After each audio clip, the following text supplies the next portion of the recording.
बिस्मिल्लाहिर्रहमानिर्रहीम अस्सलाम वालेकुम वरहमतुल्लाहि वबरकातुहू। आज का टॉपिक है 2020 का इंग्लिश का जो पेपर अभी स्टूडेंट्स अटेम्प्ट करके आए हैं 22 फरवरी को। इस पेपर को आपसे मैं डिस्कस कर लूँ। सबसे पहले आज हम सेक्शन ए देखेंगे। क्वेश्चंस देखिए। क्वेश्चन नंबर 1 था, why has Twain rejected the Darwin's theory of evolution, what are his conclusions in this regard. और इसका बी पोर्शन 10 मार्क्स के लिए आया था, briefly analyse the essay bromides and sulphides. Question number 1 यहाँ पर उसकी समरी थी और ये समरी एक्सेलेंटली प्रिपेयर्ड है, जिसमें सारी कोटेशंस आपके बुक के अवेलेबल हैं और वो तमाम कंटेंट्स जो कि सब बुक्स में से मैंने लिया, और ये आपके टेक्स्ट को बिल्कुल 100% फोकस करता हुआ। ये देखिए लास्ट में उसने लिखा है, लास्ट में था ना कि उसके का क्या कंक्लूजन था, तो हमने फाइनल कमेंट्स के बाद राइटर का कंक्लूजन एज इट इज़ उसके वर्ड्स में लिख दिया है। In true loftiness of character, man can't claim to reach even the meanest of the higher animal। और उसके बाद राइटर ने ये जो लिखा है बिल्कुल एंड पे, in the end he successfully proves that we have reached the bottom stage of development, nameable as human beings, below us nothing। Question है वो था आपका, क्वेश्चन नंबर 1 का बी पार्ट था, वो ब्रोमाइड्स एंड सल्फाइड्स की critical commentary थी। अब आप लोगों ने पेपर के हिसाब से जो चीज़ स्टडी की वो आपने ये देखना है कि आपके most important questions in 20 questions में आ रहे हैं, ताकि आप नेक्स्ट जब भी कोई स्टूडेंट इस चैनल से हेल्प ले रहा है या किसी को रेफ़र कर रहा है कि आप इस चैनल पे जाएं और जाकर स्टडी करें, मैम के लेक्चर्स लें, तो आप कॉन्फिडेंस के साथ उसको गाइड कर सकते हैं कि जो इस चैनल पे आपको दिया गया है वो डायरेक्टली हिट कर रहा है आपके पेपर को। अब ये देखिए कि ये आपके लिए, मैंने बच्चों के लिए काम किया हुआ। Juliet Burgess was an American humorist. His ability as an illustrator led him to magazine work and started writing humorous articles and stories। अब इसमें जो चीज़ इंपॉर्टेंट है स्टूडेंट्स, वो ये है कि आपने कितना ज़्यादा कंटेंट्स उसमें ऐड किए हुए क्वेश्चन के आंसर में, कितना आपका एक्सप्रेशन क्लोज टू टेक्स्ट है, और आपने उसमें कितने टेक्सचुअल कोटेशंस ऐड की हुई हैं जो कि बता रही हैं कि आप उसमें राइटर के व्यूज़ को कितने ज़बरदस्त तरीके से बयान कर रहे हैं। अब इसको ये एक्चुअली ओरिजिनली ये पढ़ाए भी हुए हैं। Describe the visit of Mr Framton to Mrs Sappleton house. ये क्वेश्चन नंबर 2 था 15 मार्क्स के लिए। What are the positive aspects of the scientific spirit. ये इसका बी पोर्शन था। ओपन विंडो में आपने बताना था कि किस तरीके से मिस्टर फ्रैम्पटन नटलस के घर आता है। अब ये देखें कि ये क्वेश्चन नंबर 7 है इन नोट्स में, जिसमें ओपन विंडो पर क्रिटिकल कमेंट्री की गई है। उसको आपने उसके बैकग्राउंड को देख लें।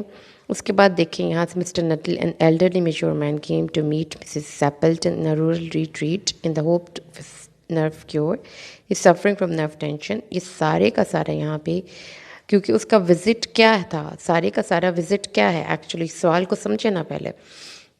मिस्टर फ्रैम्पटन का जो विज़िट है वो पूरी स्टोरी बयान करे। आपने बस एक स्टोरी डिपिक्ट करनी है कि मिस्टर फ्रैम्पटन आए, वीरा ने उसको कहानी बयान की, मिस्टर फ्रैम्पटन डर गए और फिर उसके बाद वो भाग गए। तो इसमें कोई कमेंट्री वो मांग ही नहीं रहा है, बड़ा सादा सा सवाल है। ठीक है, तो ये आंसर से। अच्छा जी, अब ये देखिए, ये दूसरा सवाल था, मैरिट या साइंटिफिक स्पिरिट का फ़ायदा। अब यहाँ पे ये क्वेश्चन नंबर 9 बना हुआ मिल गया आपको। तो जो मैंने आपको इस चैनल पे क्वेश्चन बनाते वक्त कहा था, वो यही कहा था कि बेटा ये टॉप 20 क्वेश्चंस आपको बीएससी की इंग्लिश की तैयारी के लिए सफिशेंट है। ये क्वेश्चंस पक्के पानी वाली याद कर लें और उसके बाद इनको बगैर गलती के लिखें, जैसा जो भी क्वेश्चन आता है आप पास हो जाएंगे। क्वेश्चन था, describe the different rules played by मिटी इन हिज इमेजिनरी वर्ल्ड। और उसका भी पोर्शन था, what creative mind do what the conscious mind do not do. ये आपका 8 और 10 चैप्टर में से क्वेश्चन आया है। Upon the secret life of Walter Mitty का जो क्वेश्चन था, उसमें ये पूछा गया था कि वॉल्टर मिटी ने अपने इमेजिनेशन में कौन कौन से रोल्स प्ले किए थे। अब यहाँ पर ये क्वेश्चन नंबर 12 है इन नोट्स में, जिसमें आपने देखना है कि जेम्स थर्बर का जो भी बैकग्राउंड हमने सेट करने के बाद ओरिजिनल समरी शुरू की है। बैकग्राउंड ज़्यादा है तो शॉर्ट कर दीजिए, डिपेंड करता है आपके टाइम की अवेलेबिलिटी पे, लेकिन लिख दिया इसलिए जाता है कि स्टूडेंट्स उसको ग्रिप में रख लें, ताकि उनको जब कभी पेपर में लिखना पड़ जाए तो they do not run short of words और उनके पास इन्फॉर्मेशन। अब ये देखिए, फर्स्ट डे ड्रीम, ये सारा मैंने पढ़ाया हुआ है, आप जाकर इस second day dream, third day dream,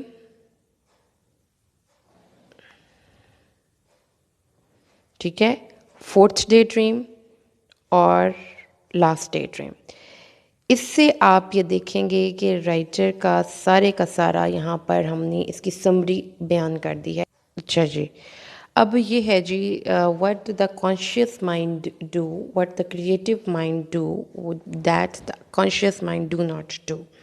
अब वो क्वेश्चन है जिसमें उस क्वेश्चन को समझिए कि क्रिएटिविटी की इम्पोर्टेंस पे सवाल पूछा गया है कि क्रिएटिविटी क्या करती है जो आम बंदे नहीं कर सकते। तो क्या इसमें striking features of creative ideas में से आप इंफॉर्मेशन आराम से ले सकते हैं। ये क्रिएटिविटी इनबॉर्न होती है, इंस्टिंक्टिव होती है और ये कॉन्शियस एफर्ट के बगैर होती है। साइंटिस्ट और स्कॉलर्स इसके ज़रिए बहुत से क्रिएटिव एक्सपीरियंस के ज़रिए बहुत कुछ कर सकते हैं।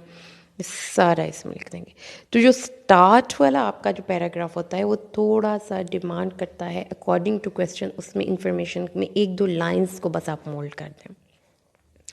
जैसा कि एक ही क्वेश्चन अगर आपने करना है किसी एक स्टोरी का और उसका इंट्रोडक्टरी पैराग्राफ आपने याद किया हुआ है, तो आपने करना क्या ये होता है कि जो भी आपने याद किया हुआ है ना उसका बेस्ट उठाएं और आंसर में लिख दें। अगर आप इतने चालाक नहीं हैं तो आप ये चालाकी सीखें पूरे साल में, ना कि आप राइटिंग पे फोकस करें। मेरा आपको जो है ये देखें कि ये 3 क्वेश्चंस आपको as it is prepared form में यहाँ पर PDF नोट्स में मिल गए। तो जिन स्टूडेंट्स ने इसको सीरियसली मेरे चैनल से अपनी रहनुमाई ली थी, उनको पढ़ा था, उसको लिख के चेक करवाया था, वो उन स्टूडेंट्स का पेपर अल्हम्दुलिल्लाह डन हो गया। अच्छा, English what is Mrs Baker's philosophy of life, ये है आपके लास्ट चैप्टर्स में से 17 चैप्टर है और ये 11 चैप्टर में से आया है। इज़ इट राइट और wrong to cheat in the examination, if no why. Self writing पे बेस करता हुआ ये क्वेश्चन है। स्टूडेंट्स ये देखिए, ये प्लेलिस्ट जो हम यहाँ पर मेरे चैनल की आपको मिल गई है, इसका BS English text book questions, इसमें 20 most important question for BSc English ए जाकर देखिए, इस प्लेलिस्ट को विज़िट करें। वंस लेक्चर नंबर 1 से लेक्चर नंबर लास्ट तक जिन स्टूडेंट्स ने BSc में अपेयर होना है वो इनसे एक दफ़ा गो थ्रू हों। आपको इनमें से वो क्वेश्चन मिल जाएंगे जो पेपर को हिट करते हैं, ठीक है। और जैसा कि ये क्वेश्चन था हमारा secret life of Walter Mitty, ये सारे क्वेश्चन मैंने आपको नोट्स में से दिखा दिए हैं। और जो एक था कि Mrs Baker's philosophy of life, ये आपका क्वेश्चन मैंने यहाँ पे पढ़ाया हुआ है, देखें। In my day Mrs Baker's philosophy of life, जिसमें आप ये देखेंगे कि मिसेस बेकर की फ़िलॉसफी ऑफ लाइफ क्या थी। ये देखें, in my day the character sketch of Mrs Baker and her philosophy of life. तो ये चीज़ें स्टूडेंट्स आप लोगों को बतानी और समझानी ज़रूरी इसलिए हैं कि जब आप किसी एक जगह पर, आपको इस चैनल पर आपके लिए सारा काम हुआ हुआ है, अब आपने सिर्फ खुद उसको स्टडी करना है, उसको लिखना है और समझना है। इंग्लिश बी के लिए, इंग्लिश बी का जो पोर्शन आपका इस साल 2020 के पेपर में इंग्लिश के में आया है, वो भी मैं आपसे डिस्कस करूँगी और बड़ा डिटेल में डिस्कस करूँगी, ताकि आप लोग को ये समझ में आ जाए कि पेपर के हिसाब से तैयारी करना एक आर्ट है, एक फ़न है, एक टेक्निक है। आप 1 डेढ़ महीने में